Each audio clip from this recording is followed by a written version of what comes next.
Dua eyley yaratgan Parvardigar, dua eyley yaratgan Parvardigar. İki dünya yarı kılsın yüzlerimni, ta hayat men aytadurman tekrar tekrar. Min oğul gelişmesmen kızlarımni, ta hayat men aytadurman tekrar tekrar.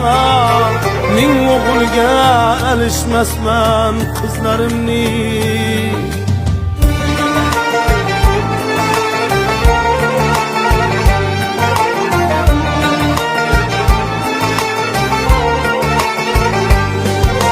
Tandirimini sokmağıdan yol açsa hem, her bir basken kademimden gül saçsa hem.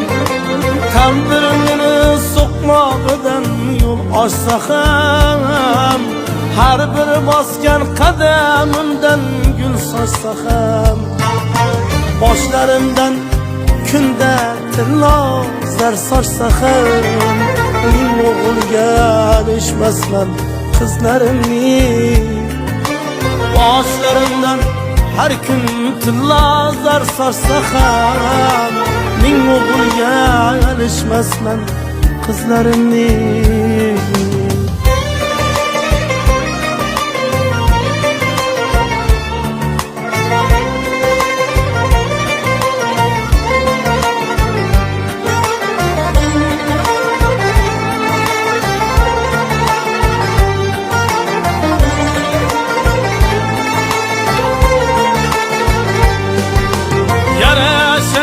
Saçımdaki kıravlarım, sönmegen hiç yürekteki alavlarım.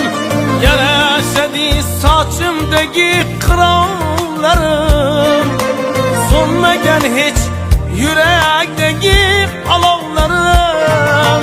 Yaxşı bulsam oğul bular ki yavlarım.